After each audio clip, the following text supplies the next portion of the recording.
除咗搭的士，其實坐巴士嚟都超方便，好多條巴士線都可以到石排灣郊野公園。如果你係喺路環方向過嚟，就喺對面嘅聯生園營地巴士站落車，行過天橋過馬路就得啦。行幾步路就到公園嘅正門啦。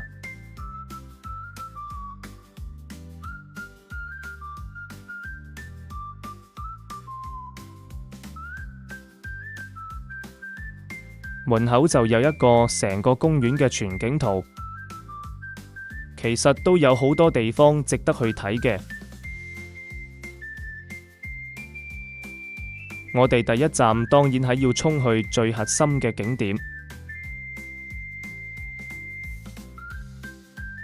——熊貓館啊！我嚟啦！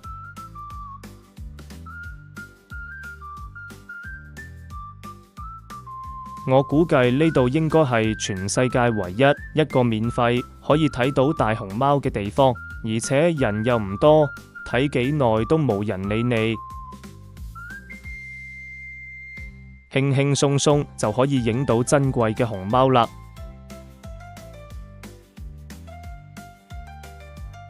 呢度一共住咗4隻大熊貓，係完完整整一個家庭，爸爸媽媽加上2兄弟。爸爸叫開開，媽媽叫心心，哥哥叫健健，弟弟叫康康，夾埋一齊就係開心健康。個名改得好有意思，你話係咪？不過你睇呢只係到悠悠閒閒食緊粥嘅，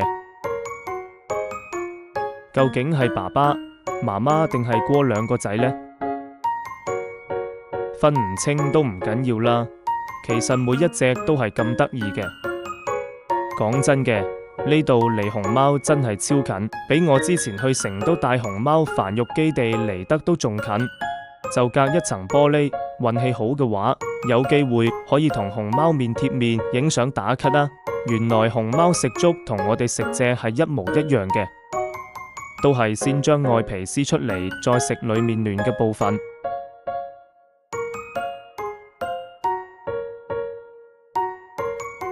你睇下佢食得幾滋味，幾咁享受啊！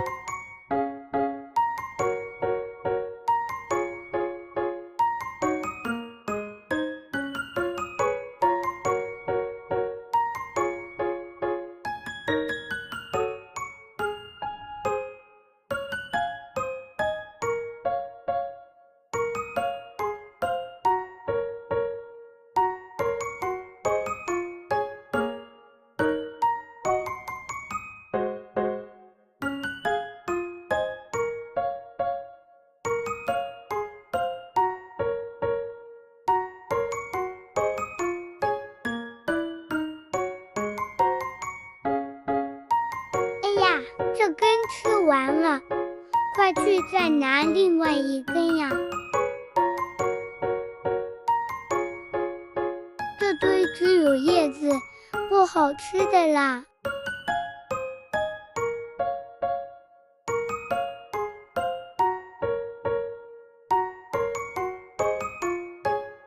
哎，怎么没有了？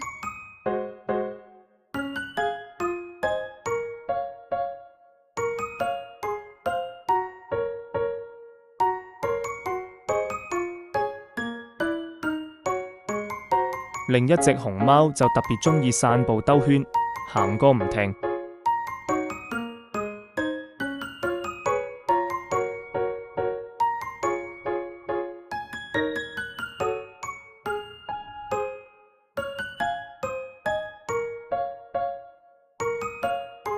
你哋睇下，幾咁活潑，就鍾意走嚟走去。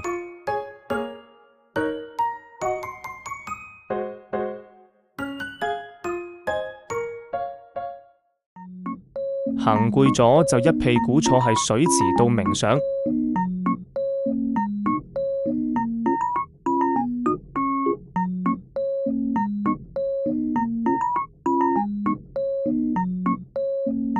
仲係到瞌眼瞓。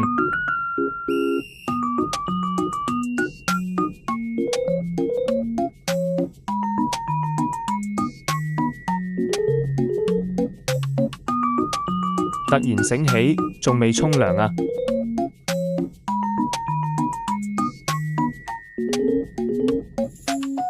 我都喺第一次睇到熊貓自己沖涼嘅。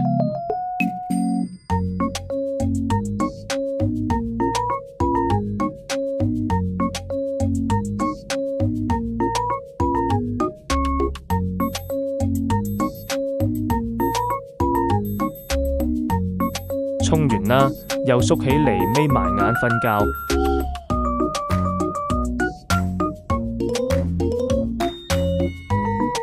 太得意啦！得閒真係一定要嚟探下佢哋啊！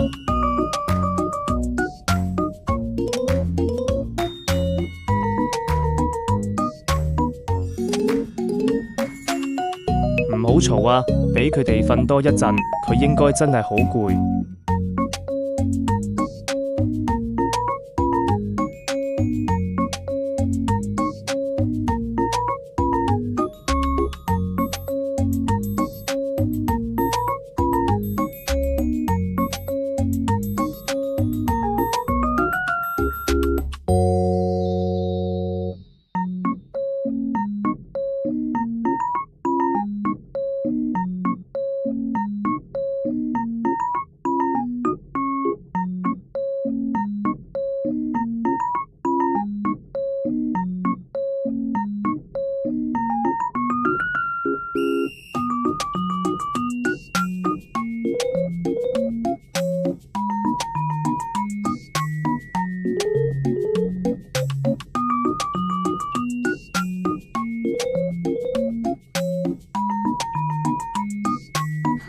谁在吵啊？弄到人睡不了。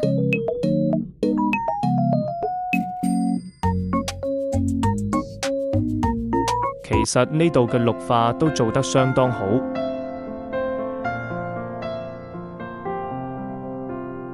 得閒嚟呢度散散步坐一下，真係舒服啦。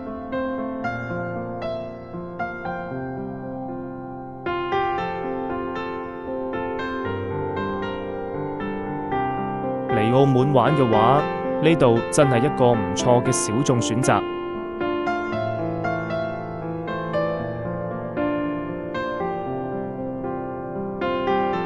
睇完熊貓，我哋又去咗呢度新開嘅兩棲爬蟲館。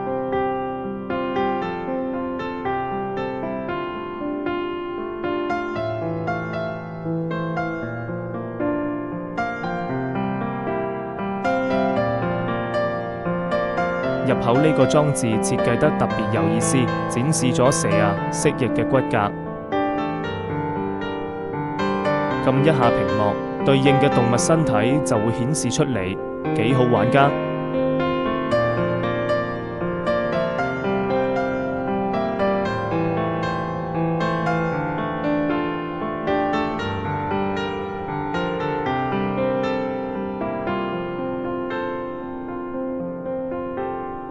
館裏面啲蜥蜴都懶得出奇，一個個攤喺嗰度，喐都唔喐。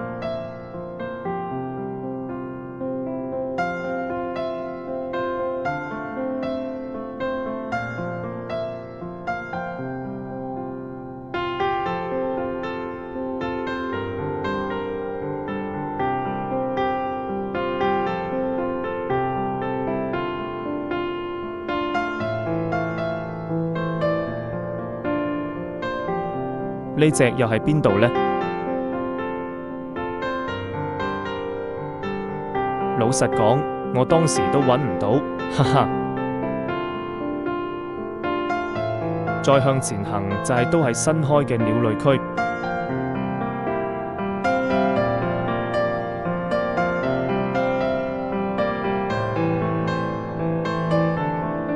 裏面散養咗好多各種鳥。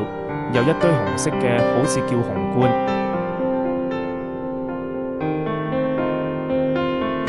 仲有孔雀啊，等等好多唔同品種嘅鳥類。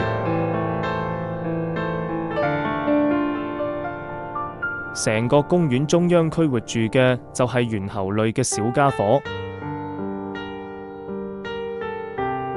例如呢隻啃蘋果，好似坐巴士一樣嘅黑葉猴，哈哈。你睇下佢悠哉悠哉嘅樣，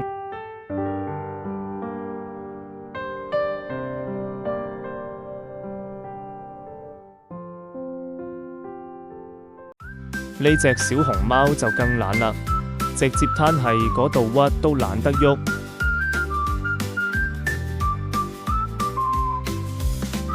淨係呢隻環尾狐猴比較淡定，就安安靜靜坐喺度睇人來人往。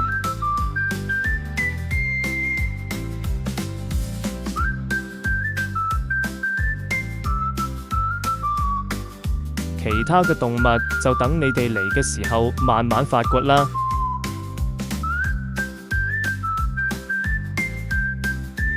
園區裏面仲有售賣紀念品嘅地方，但係大部分都係各種小動物嘅公仔。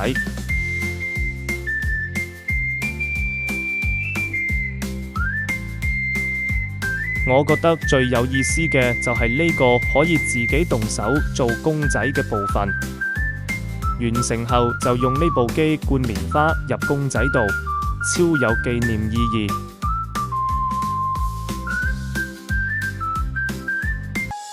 除咗睇動物之外，呢度仲有好多俾小朋友玩嘅遊樂設施。呢度仲有一個香徑藥谷生態園，係利用原來嘅小山坡嚟起嘅。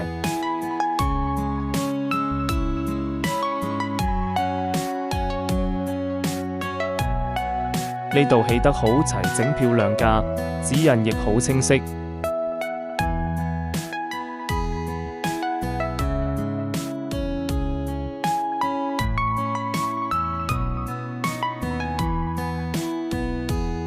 就沿住呢條山路一直向上行，既可以學到中草藥嘅知識，又可以當遠足爬山旅行。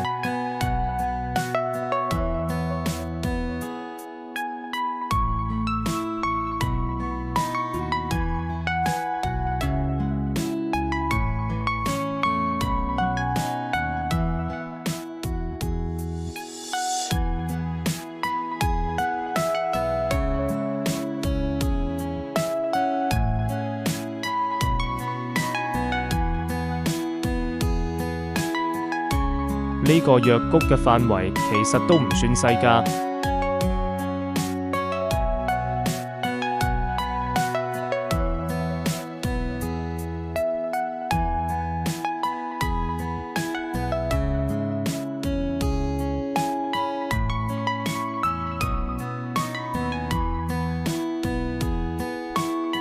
呢度種咗好多常用嘅中草藥，仲有說明介紹添。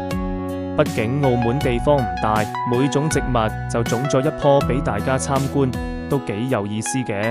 慢慢覺細細看，打發3-4個小時完全冇問題。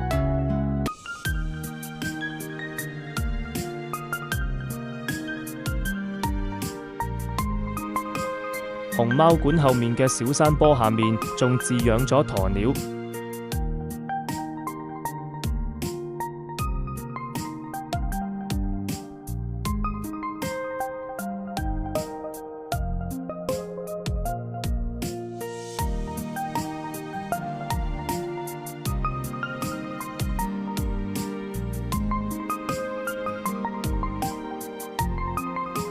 小山坡上面種咗好多奇花異草，仲有唔少有藥用價值嘅植物添。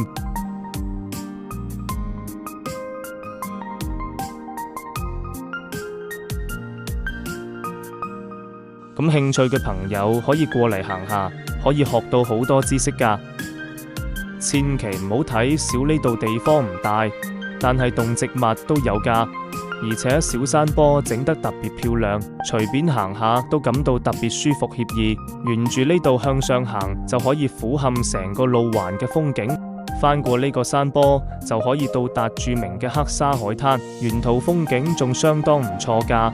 其實澳門除咗賭場同美食之外，仲有呢種舒服嘅郊野遠足好地方。